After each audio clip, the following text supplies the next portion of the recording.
मेरे हस्बैंड रो रहे थे उसको देख के मेरी लाश को। मेरी मम्मी और मेरी बड़ी सिस्टर थी कि एक गेट खोला, गेट था वहाँ बहुत ऊंचा एक बिल्डिंग। उसके बाद मुझे जालियों में से नरकों को दिखाया अम्मा ने कि ये 27 नरक इधर बने हुए हैं बेटा। और कि यहाँ कृष्ण जी आते हैं। मैं कि झूठ बोल रही है, कृष्ण जी कहाँ है? ये उसका असली धाम है। मैंने कि किसका? कि कृष्ण का। ये गोलोक धाम है और यहाँ वो अपने शरीर से आता है, जैसे हमें ऐसा रियल में आता है। रियल में आता है क्या अम्मा जी? कि बिल्कुल। वो 6 बजते वो आ गई। आगे तो वो लाइन से उनका एजेंट में आपकी बात भी हुई कृष्ण जी से मेरी बात हुई। जैसे वो आप देख रहे हैं हरियाणा 36 लाइव, 36 बिरादरी की आवाज़। भाई सभी दर्शकों को मेरा नमस्कार। मैं आशीष सांगवान हरियाणा 36 लाइव पर आपका स्वागत करता हूं। दोस्तों, अलग अलग टाइम पे हम आपको पुनर्जन्म की घटना और जो लोग मरकर दोबारा जिंदा होते हैं उनकी घटनाएं आपको दिखाते रहते हैं। और एक ऐसी ही सत्य घटना मैं आपके साथ लेकर आया हूँ। और आज मैं मौजूद हूँ यूपी के गाजियाबाद में और मेरे साथ जो आंटी बैठी हैं इनके साथ भी एक घटना हुई। इनका कॉल आया कि भाई ऐसे ऐसे मेरे साथ भी हो गया था और मैं गौलोक में घूम के आई थी। काफ़ी बड़ा दावा था, हमें भी विश्वास नहीं हुआ और इनसे हम बातचीत करते हैं अभी। सबसे पहले तो आंटी नमस्कार आपको। नमस्ते बेटा।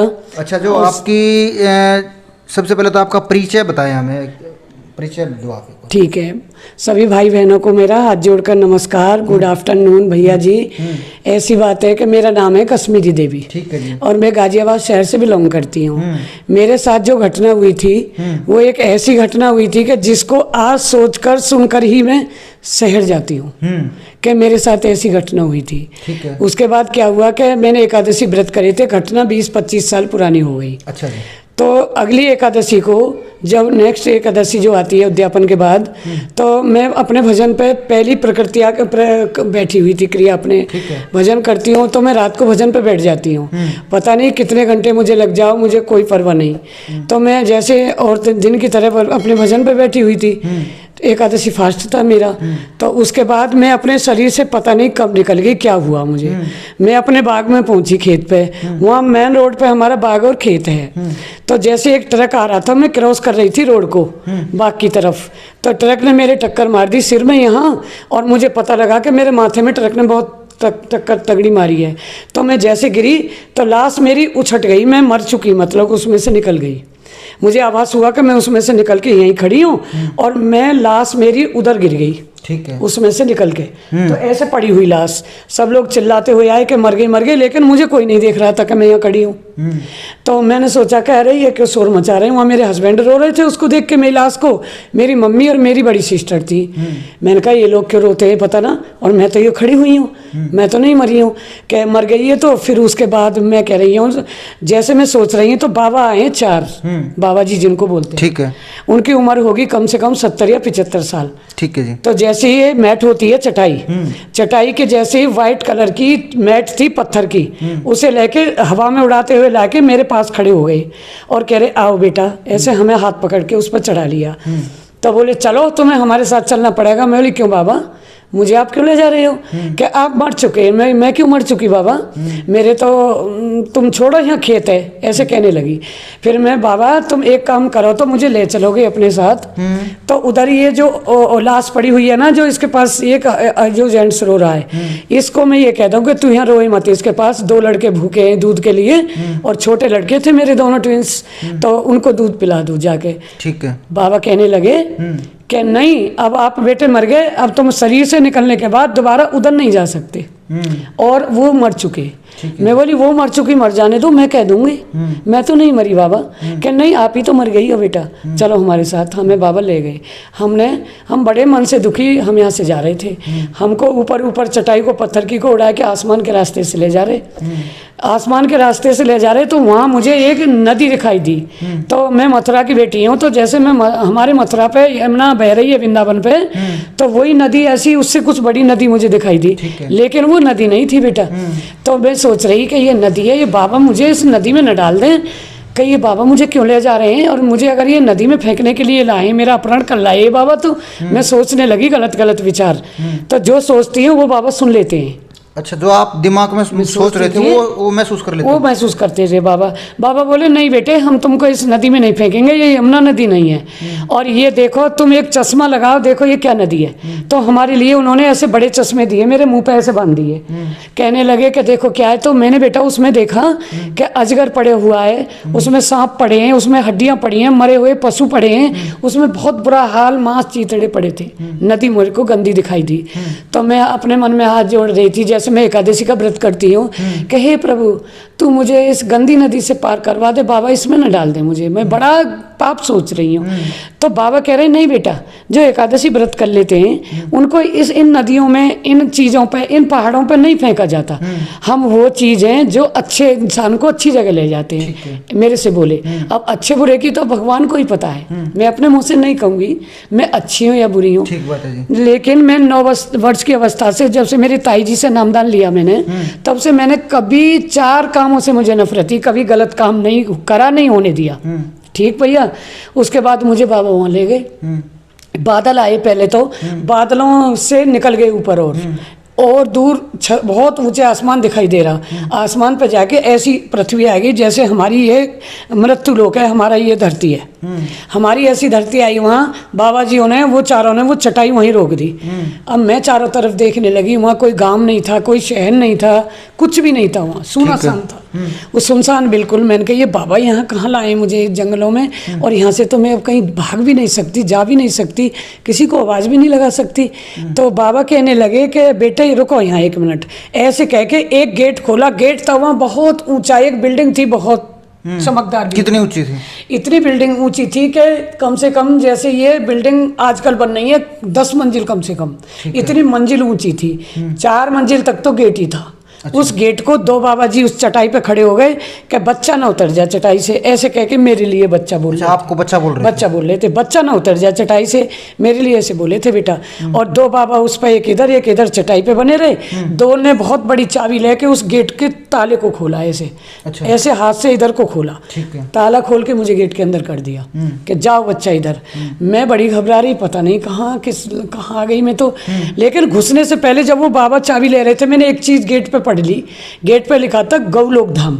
गौलोक धाम लिखा। मैंने सोचा कि यहाँ गौशाला होगी, मुझे यहाँ गायों में काम न करवाने लगे कोई। क्या कहाँ ले आई, मैं तो कहाँ से आई हूँ, कहाँ आ गई, भगवान क्यों ले आई मुझे।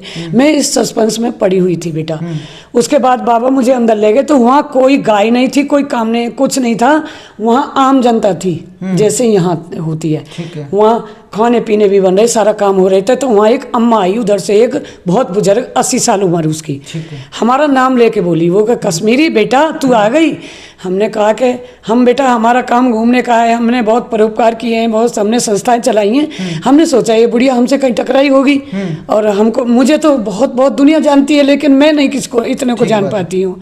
तो बेटा मैंने सोचा कहीं अम्मा गोवर्धन में, कहीं मुझे परकमाओं में, कहीं ब्रज में, या कहीं मुझे मिली होगी, ऑल इंडिया जाती हूँ मैं। तो अम्मा नहीं थी वो। तो कहने लगी कि बेटा, मैं बोली कश्मीरी अम्मा, मैं तुम मेरा नाम क्यों जानती हो अम्मा? कह तुम बताओ पहले अपना क्या नाम है तुम्हारा? कह मेरा नाम तो एकादशी है। अम्मा बोली मेरा नाम एकादशी है। एकादशी है। मैं बोली ले, मैं तो एकादशी बोली, वो एकादशी कह रही, एकादशी नहीं कह रही थी। मैं बोली अम्मा मैंने तो एकादशी के बहुत पास्ट किए हैं, आपका तो नाम ही एकादशी है।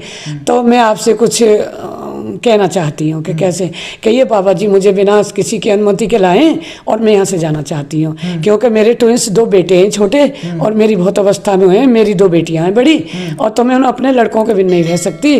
वो मेरे लड़के जो हैं दूध पीते हैं बहुत ज़्यादा, और घबरा जाते हैं नहीं मिलता है तो। कह रहे छोड़ो बेटा, और तुम अब यहीं रहोगे। और मैं बोली ये तो गौलोक धाम है, गाय तो माता यहाँ एक भी नहीं है। कह रही कि मैं बहुत रोना शुरू कर दिया, मैं रोऊंगी, शोर मचाऊंगी, मुझे निकाल देंगे ये। तो फिर नहीं निकाल ली अम्मा, मना कर दिया।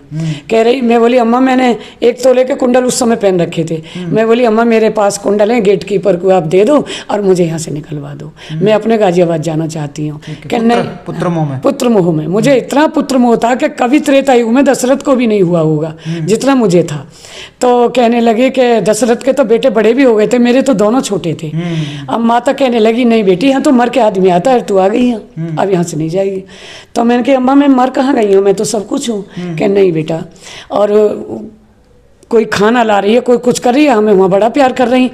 उसके बाद खाना पीना जब ख़त्म हो जाए तो वहाँ हमें देखने को तो बहुत कुछ मिला कि अगर मेरे साथ जो सारी रात घटना हुई है तो मैं 10 बार भी वीडियो बनाऊं तो भी मेरे लिए घबराहट की थोड़ी है। उसके बाद मुझे जालियों में से नरकों को दिखाया अम्मा ने कि ये 27 नरक इधर बने हुए हैं बेटा, और वो गेट है उसका 27 नरक उधर बने हुए हैं बेटा, और उधर गेट है, वो बुरे कर्मों वाले जो व्रत नहीं करते हैं, दान नहीं करते हैं, पूजा नहीं करते हैं, उधर जाते हैं। और इधर गेट है बेटा, इधर मीट अंडे वाले जाते हैं, जो खाते हैं, मांस खाते हैं, मछली खाते हैं, वो उधर जाते हैं। और इस गेट से बेटा वो आते हैं सनातनी। मैंने कहा सनातनी कैसे होते हैं अम्मा?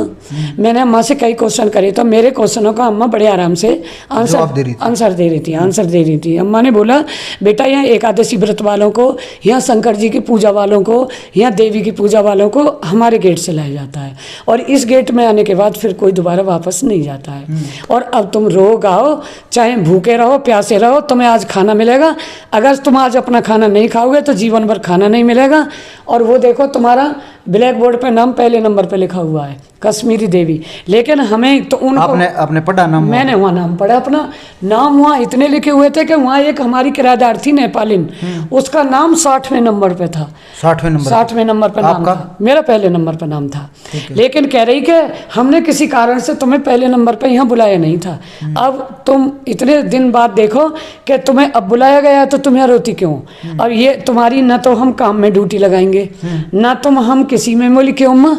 काम तो मेरे पे आता भी है, मैं कर भी लूँगी, लेकिन मैं यहाँ रहूँगी नहीं। मैं बहुत घबराने लगी कि यहाँ तो नहीं मुझे कोई जाने देगा, यहाँ कोई गेट भी दिखाई नहीं दे रहा, और ये गेट के ताले सब बाहर से लगे हुए हैं। मैं रोऊंगी तो मैं मर जाऊँगी जब तक रोऊंगी लगातार।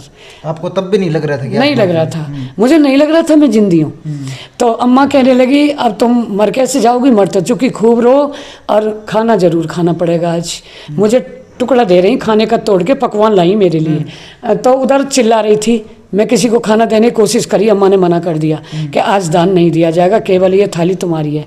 हमने ज़्यादा नहीं खाया, थोड़ा खाया, दुखी तो थे हम, बच्चे बहुत बच्चों की याद आ रही। उसके बाद अम्मा कह रही चलो सत्संग के लिए, हमें सत्संग के लिए ले गई वो।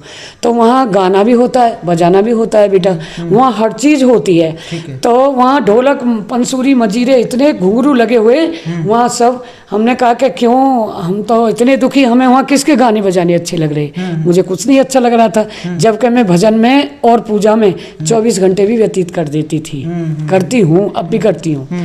उस टाइम पे नहीं लग रहा? उस टाइम पे नहीं लग रहा कि मुझे 1 मिनट का भी भजन अच्छा कि मैं यहाँ इन लोगों में रहूँ, अजनबियों में। इतने मेरी वहाँ 2 लेडीजों पर नज़र पड़ी, वो कभी वृंदावन में थी मेरे साथ। तो उनके बच्चे मेरे स्कूल में पढ़ते थे, तो उनके बच्चे पढ़े तो वो यमुना बह गई थी मकर संक्रांति वाले दिन। उन औरतों को वहाँ देखा, उनके हाथ आटे में सने हुए थे, वो खाना बना रही थी वहाँ। तो मैंने उनको धमकाया, तुम यहाँ क्यों, तुम्हारे बच्चे रोते हैं इस तरीक़ा से, तुम्हारे नाम भी याद है उनको? कुछ नाम याद है, एक का रेखा था, एक का सुनीता ना, उन दोनों लेडीजों के। मैंने कही तुम रेखा सुनीता यहाँ कैसे हो बेटा? कह रही कि दीदी यहाँ तो मर के आते हैं, हमको ये लोग ले आए, और आप भी यहाँ मर के आई हो, और यहाँ अच्छे कर्मों से आते हैं। देखो आपका नंबर तो पहले नंबर पे है, आपका नाम तो, और यहाँ जो पहली 5 हैं उनसे काम नहीं करवाएगा कोई। 4 तो आ चुकी और आप 5वीं, आप भी आ गई। और दीदी हमने दर्शन करके हमने तो आपको पहचान लिया, आप तो हमारे बच्चों की टीचर हैं, ऐसे मेरे से बोली वो।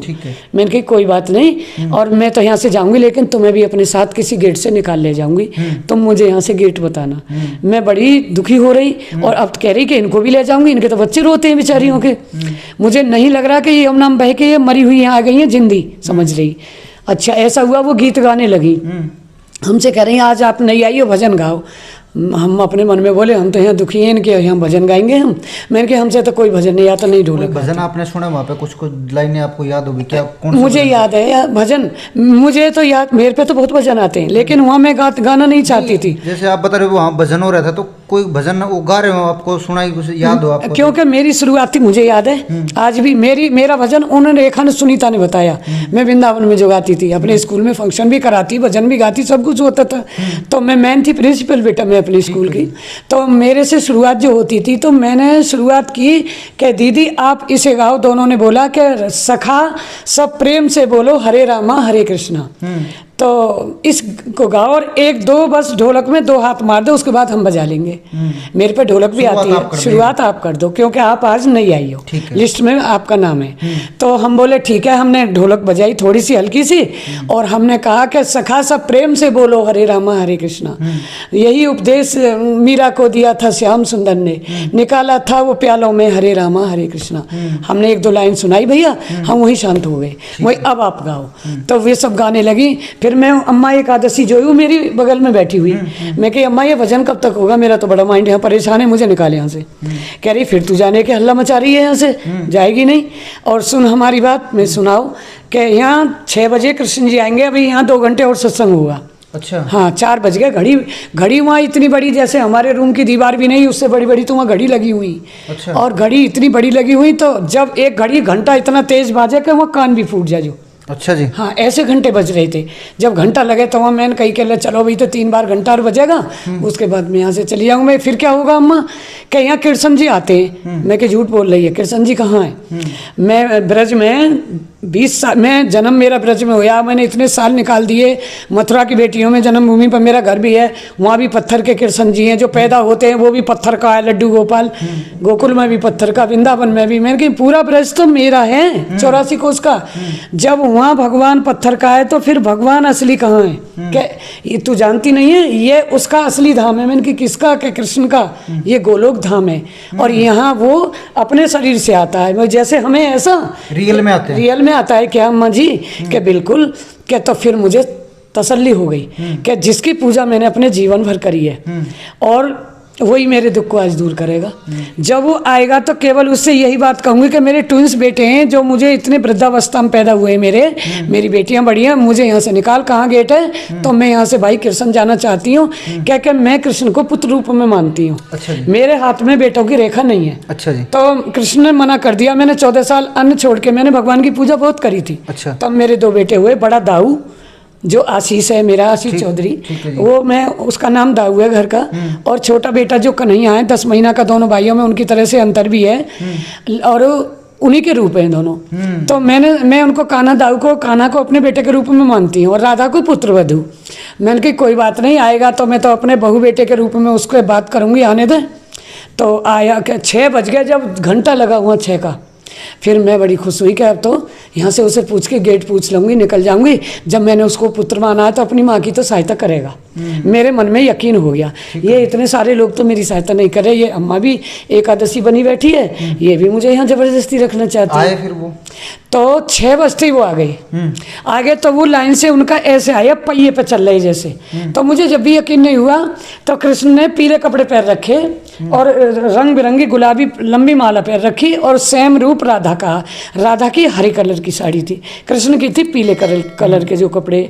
तो जैसे थे, मैं उठ के सत्संग में थे, आगे बैठ गई। मैंने कि अब मुझे अम्मा ये देखना है कि ये असली हैं या नकली हैं। अच्छा। हाँ।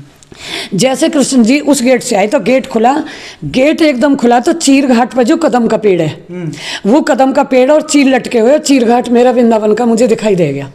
मेरे यकीन हो गया कि अब मैं इस बुढ़िया से भी और इन सब से नहीं पूछूंगी कि मैं किस रास्ते से कहाँ जाऊंगी और गाजियाबाद अब मैं चीर घाट के रास्ते से चली जाऊंगी बैठ के ट्रेन में। आपकी बात भी हुई कृष्ण जी से? कृष्ण जी से मेरी बात हुई। जैसे वो रुके तो मैंने ऐसे इशारा कराया, ऐसे वहाँ कपड़ा सा आगे आगे कपड़ा सा चलाया और पीछे से कृष्ण जी के पहिए चले। साथ में राधा का हाथ यहाँ था, एक राधा का हाथ ऐसे था और एक कृष्ण वो राधा का हाथ कन्हैया के ऐसे था कंधे पे। और कृष्ण का हाथ जो है एक में तो मुरली लग रही न लटका रखा और एक हाथ ऐसे था नीचे, ऊपर नहीं था, न्यों था, राधा का था ऐसे। ऐसे मैंने वो पकड़ लिया, कन्हैया था आगे, मैंने कृष्ण जी को ऐसे कपड़ा पकड़ लिया जो उनसा था। कपड़ा पकड़ते ही जैसे मैंने वो कपड़ा पकड़ा आगे जो बिसरा, कृष्ण वहीं रुक गया, कृष्ण जी रुक गया और राधा भी रुक गई, दोनों वहीं रुक गए पहिए उनके।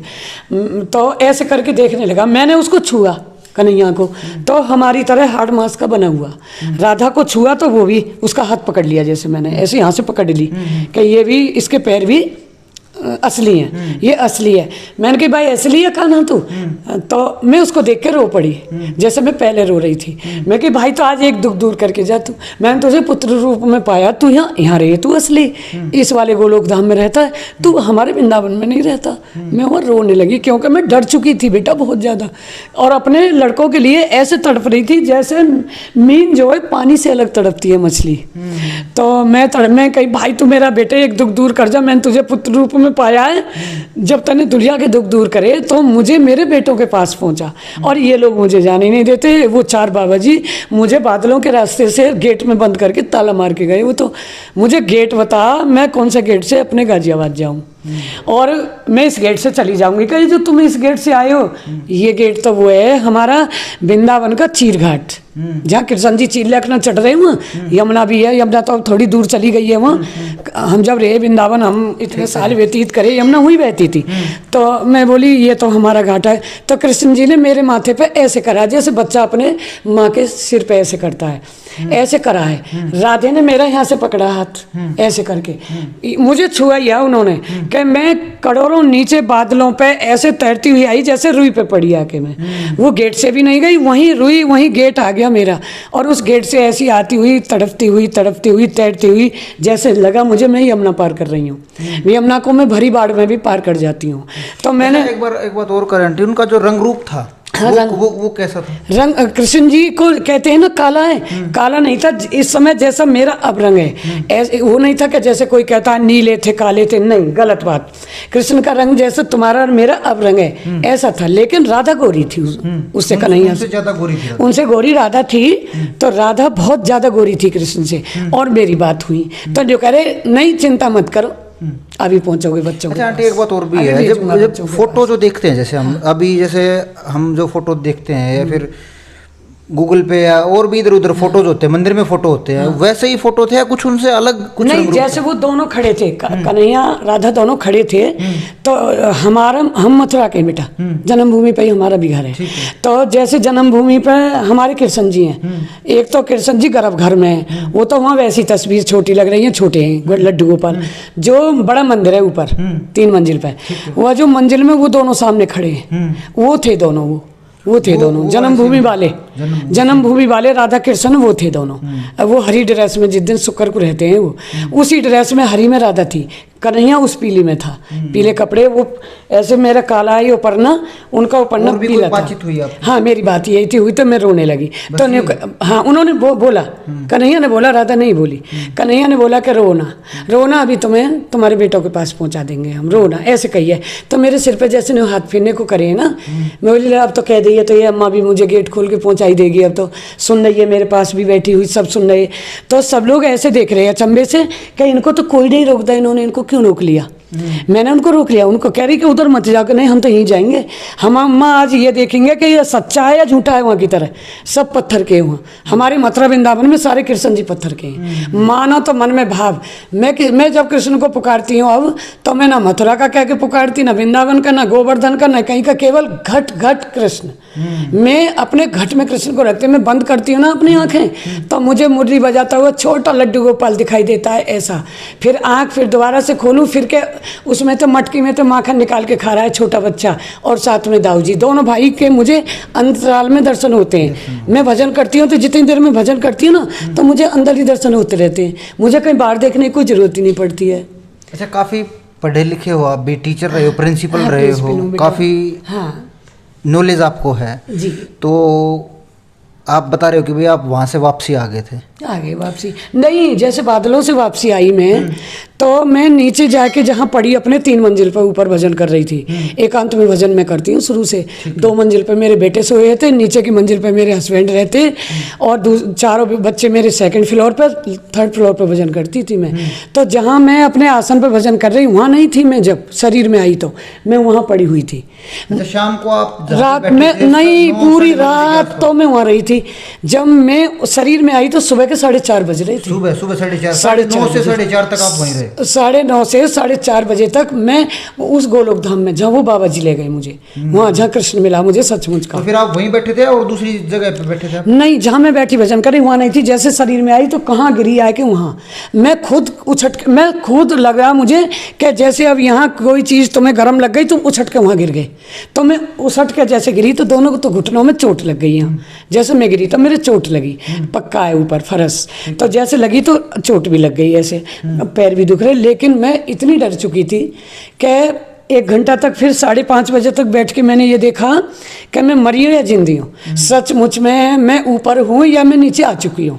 मुझे कोई यकीन नहीं था। ये यकीन नहीं रहा था कि आप जिंदा हो गए? नहीं, मुझे यकीन नहीं था मैं जिंदा थी, क्योंकि जब मुझे मेरी लाश को लाश बता रहे, मुझे कह रहे, मुझे तो जब भी लग रहा था मैं जिंदी हूँ, लेकिन मेरी लाश वहाँ पड़ी थी। जब मुझे इतना यकीन हो गया कि तू लाश से निकल के, लेकिन मरने में दुख नहीं लगता, मैंने ये देख लिया। मैं मर चुकी थी लेकिन दुख नहीं लगा मुझे बिल्कुल भी। भगवान ने मेरे शरीर से आत्मा को ऐसे निकाल दिया, टक्कर एक लग के, बट ऐसे तो लगी कि मेरे कुछ लग गया, फिर नहीं पता कि मैं कैसे निकल गई। चलो आंटी, ये तो आपकी स्टोरी, जो आपके साथ इंसिडेंट हुआ, जो घटना आपके साथ हुई। हाँ, 6 महीने फिर पूजा नहीं करी मैंने। अच्छा। मैंने लड्डू गोपाल कहाँ फेंके, कहाँ मंदिर, मैंने बंद मंदिर कर दिया। घर में नहीं बोलती थी किसी से। जो निप्पल रात को बच्चों को लगाई थी गरम, वही पूरी रात गरम निप्पल पीते रहे। एक बाल्टी दूध को बच्चे रात को पी जाते थे।